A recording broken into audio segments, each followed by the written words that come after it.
Hey everyone, welcome to a new video. Let's take a look at some new I Don't Work Here Lady stories. I hope you enjoy the video. The first story is called Karen Wants a Delivery. I work as a delivery driver for a store that sells plumbing supplies, bathroom supplies, and tiles. Our usual attire, for the delivery guys at least, is jeans and a blue shirt with the store logo on the left. If it's cold, we wear dark blue jackets with the store name on the back.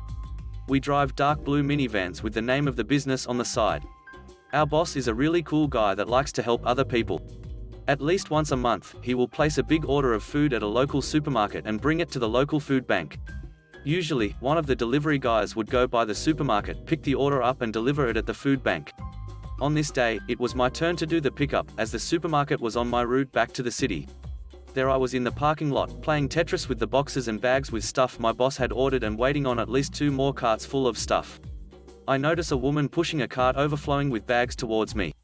I know she is not a store employee, because one employee is responsible for one delivery, meaning the person that starts the process has to finish it, and the employees wear black pants and orange shirts. She stops right next to the cart I'm unloading and waits. I continue to unload my cart and can see she's getting impatient. As I grab the last bag, she speaks, finally. I look at her, admittedly kind of confused. She says, "I want a delivery." I check my mental list for a delivery we forgot. I ask, "Are you waiting for tiles or toilets?" "No, and if you continue to be like this, there will be no tip. I want this delivered." She was pointing dismissively at her cart. I replied, "Sorry madam, I can't do that." She starts to shout, "What, you decline a client? I will have a word with your supervisor then." I said, "I can give you his number, but I don't think he will let me deliver your groceries either." All this time, she is getting angrier and readying to unleash a tirade, when 2 things happen. The first thing was that a van from the supermarket passes by, turning around the corner. And the other was that the guy in charge of my order comes back with another cart. He sees us and asks what is happening. She goes off how this unhelpful employee doesn't want to deliver her groceries. He looks at me, looks at the van, and then at her. "Madam, this guy doesn't work here. First, he isn't wearing our uniform. Second, our vans, as you just saw, are white with orange letters. 3, if you haven't placed an online order, you have to go next to the help desk to arrange delivery." She stood there, looking at him for a couple of seconds and then huffing and puffing took her cart and left. The guy just shook his head and went to get the other cart. The next story is called Mistaken for a Charity. I ran a charitable event for my work around this time last year.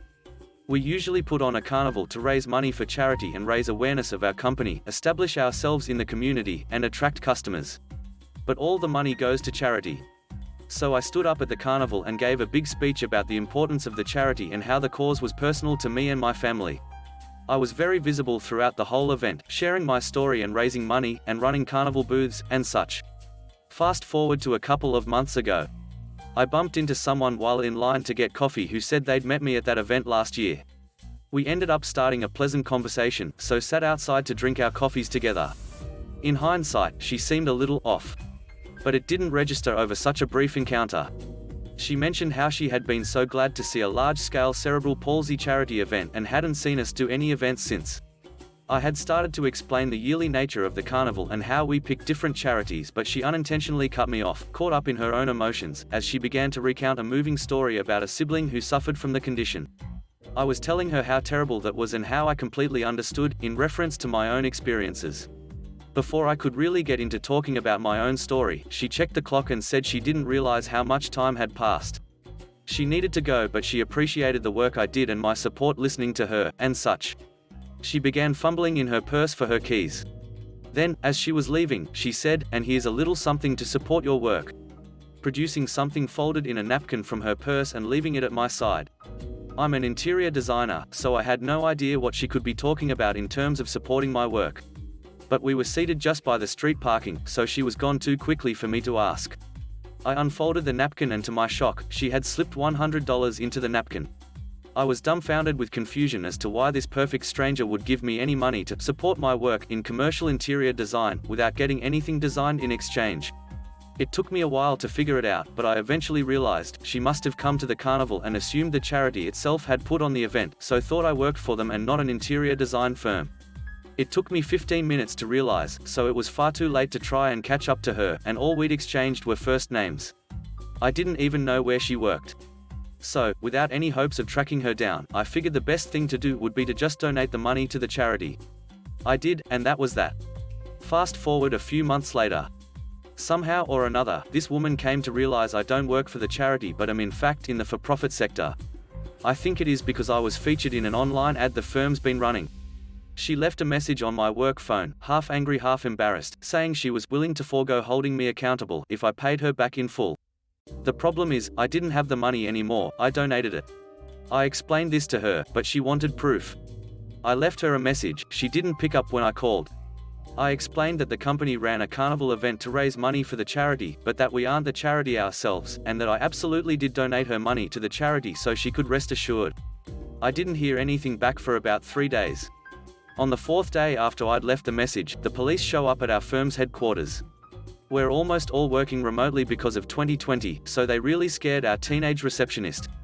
I was also scared because I had to have a serious meeting with my boss in which she asked if I had misrepresented myself as a charity worker and collected donations in a personal capacity because of the claims this woman made to our business. When I explained, my boss blew her off, and that's when she got the police involved. This woman called and said we were masquerading as a charity, scamming people out of money, so the police came to confirm we were operating a legitimate business. They saw nothing out of the ordinary, obviously, and that was that. Or so we thought. Fast forward to a week later. My boss got a letter from a lawyer.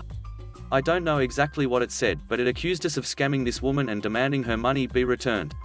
I wish I could have just provided proof of the donation, but I have thousands of emails, I delete most of them, and I could not for the life of me find the confirmation email that reflected my donation. So, instead, my boss made another $100 donation to the charity and took a screenshot and sent it to the lawyer. We haven't heard from the lawyer since, so I don't think she was wild about representing this woman in the first place. We have still gotten a couple of wild phone calls from the woman saying since the date on the $100 donation is so recent, it means we still had the money and we should have returned it to her when she asked. Anyways, my boss explained we donated it the first time and this was a second donation to assuage her concerns, which has not helped. Eventually, we just blocked her number. The worst part is, due to 2020, we aren't having a carnival this year. So she'll be even more convinced we were making the whole thing up. The third story is called, Helping an Older Woman. I do my shopping the exact same time every week in a large grocery store.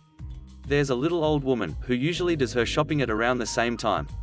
She has some mobility issues and doesn't buy much. So after a few times of seeing her having to flag down help every time she wanted something from a shelf above shoulder level, I approached her and asked if she'd like a shopping companion.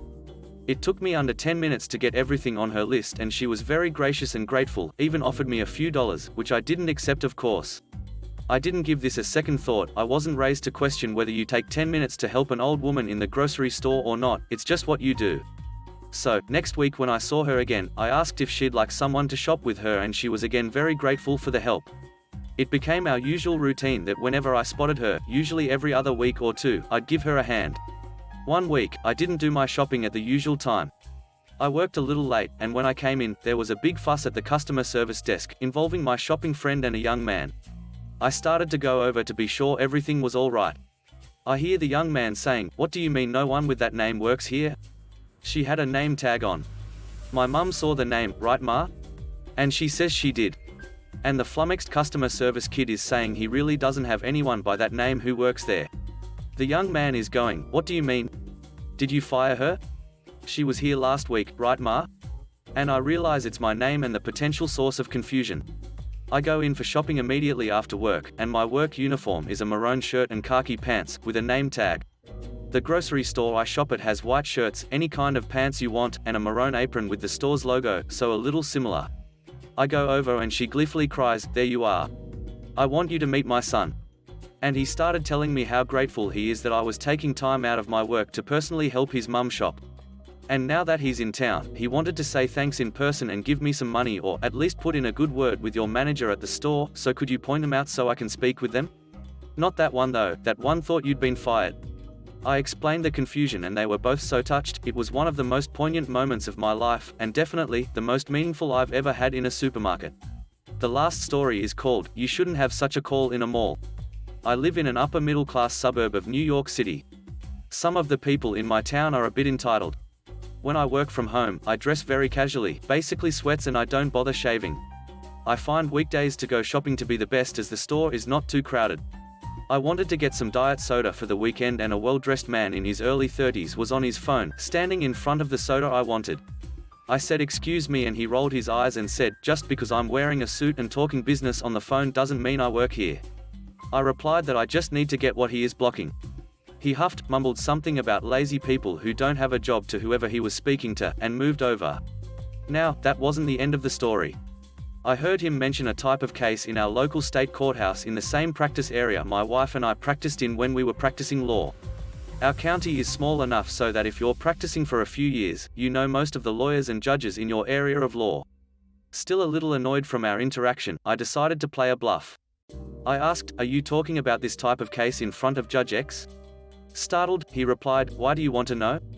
My response was, "It sounds like the case my wife and I are opposing counsel on in front of the judge in courtroom 123 next week."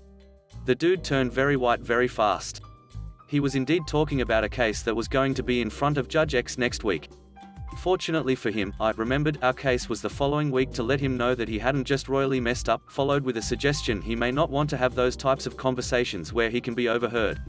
The moral of the story, don't have a confidential conversation in public and don't underestimate some slob dressed in sweats. Thanks for watching the video. I hope you enjoyed it. If you did, please leave a like, comment, and subscribe. Have a great day, bye bye.